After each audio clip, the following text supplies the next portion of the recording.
Assalamualaikum warahmatullahi wabarakatuh. Kami dari kelompok 7 yang beranggotakan saya sendiri, Mutia Nur Hasanah, dan teman saya Nurfailah Kahfi. akan mempresentasikan proyek UAS OTK 3 yang telah kami kerjakan. Identifikasi masalah. Pertama, merancang proses evaporasi di unit kristalisasi atau menghitung massa air yang harus diuapkan sehingga didapat konsentrasi yang tepat agar 70% massa dari larutan sudah mengkristal. Yang kedua, menentukan massa air yang harus diuapkan agar diperoleh konsentrasi di mana 70% dari total massa garam yang terdapat di dalam larutan dapat mengkristal. Yang ketiga, menghitung jumlah steam. Yang keempat, menentukan massa air yang masih terbawa bersama kristal hasil proses sentrifugasi. Yang kelima, menentukan massa air yang harus dihilangkan untuk menghasilkan kristal dengan kadar massa air 99,5%. Yang keenam, menentukan massa udara pengering yang dibutuhkan. Dan yang ketujuh, menentukan massa steam yang dibutuhkan untuk memanaskan udara. Selanjutnya ada properti fisik dari senyawa K2CR2O7 dan air. Untuk K2CR2O7 dengan titik lebur 398 derajat Celcius, titik didih lebih besar dari 500 derajat Celcius, dan kelarutan sebesar 130 gram per liter dalam air pada suhu 200 derajat Celcius. MR 294,185 kg per mol, bilangan Van Hoff 3, dan CP 0,219 kJ per kilogram. Untuk air, titik didihnya 100 derajat Celcius dengan MR 18,0153 kg per mol dan CP 4,2 kJ per kilogram. Ya, selanjutnya untuk neraca massa proses evaporasi di unit kristalisasi. Pertama, massa feed pada proses ini yaitu 100 kg per jam dengan X1 0,05. Pada proses evaporasi ini bertujuan untuk menguapkan air pada larutan K2CR2O7. Nah, suhu masuknya itu 30 derajat Celcius dan suhu steam yang dibutuhkan yang kami gunakan yaitu 120 derajat Celcius.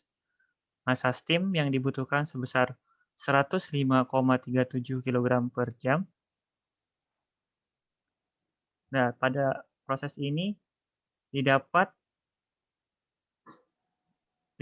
massa liquid sebesar 14,37 kg per jam dengan suhu keluaran 102 derajat Celcius.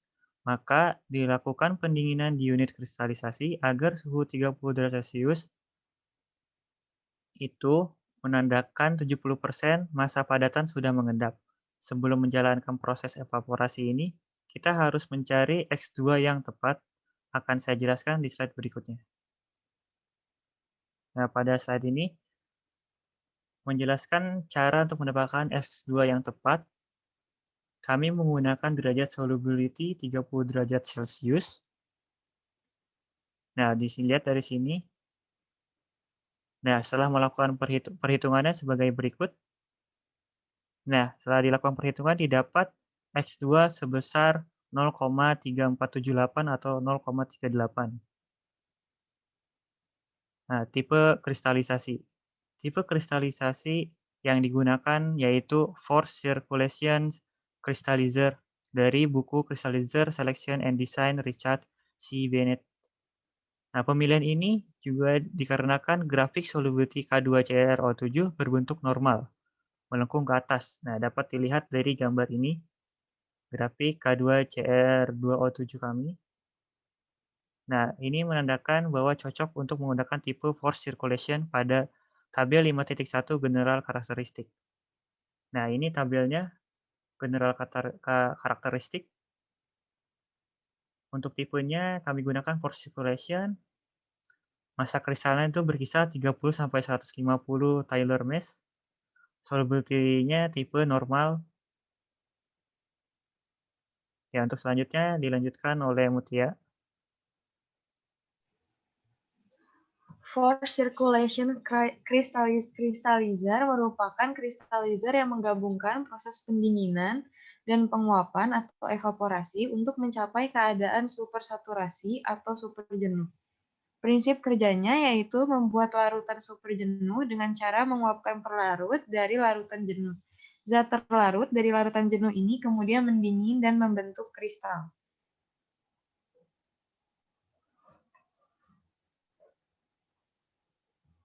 Neraca massa proses pengeringan atau dryer.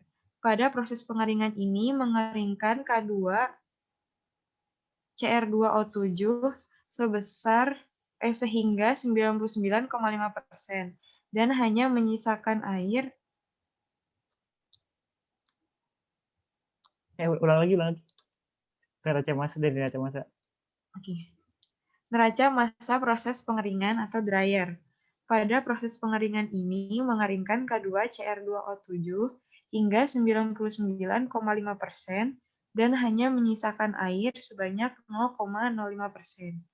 Suhu feed yang masuk ke dryer yaitu sebesar 30 derajat Celcius dengan K2Cr2O7 liquid yang masuk sebesar 0,3 kg per jam dan K2Cr2O7 solid yang masuk sebesar 3,50 kg per jam. Dengan H2O yang masuk sebesar 1,87 kg per jam dan CP feed yang didapat dari perhitungan CP yaitu CP sama dengan W1 dikali CP solid ditambah W2 dikali CP air. Steam yang masuk ke dryer dengan AIN 110,6985 kg per jam dan TIN 130 derajat Celcius. Untuk WIN didapat sebesar 0,0182 yang didapatkan dari grafik yang akan dijelaskan pada slide berikutnya. Untuk steam yang keluar yaitu A-out sebesar 112,5539 kg per jam dengan T-out 80 derajat Celcius dan W-out 0,034384. Untuk produk keluaran dryer yang dihasilkan yaitu massa produk 3,8 kg per jam, suhu produk 80 derajat Celcius, CP produk 0,23 kJ per kilogram derajat Celcius, dan massa air yang hilang 1,87 kg per jam, dan WP sebesar 0,005 kg H2O per kilogram dry solid.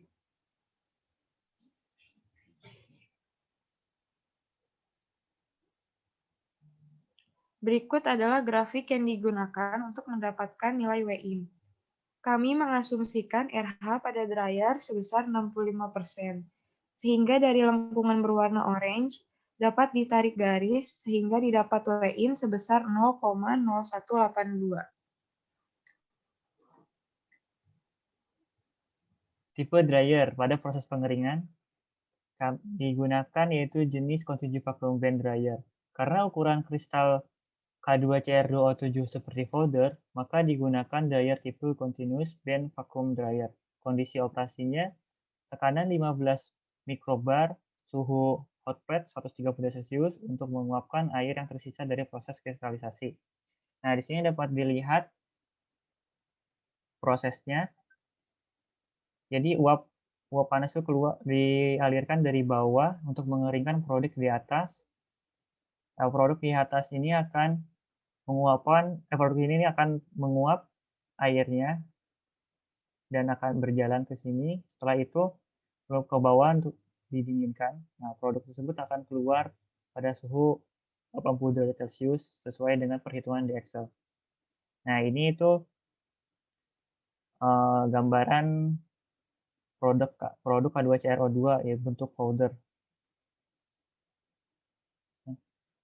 Untuk kesimpulannya, dari feed 100 kg per jam dengan komposisi K2CrO2O7 5% dan H2O 95% didapat 38 kg per jam K2Cr2O7 dengan dry solid yaitu sebesar 99,5%,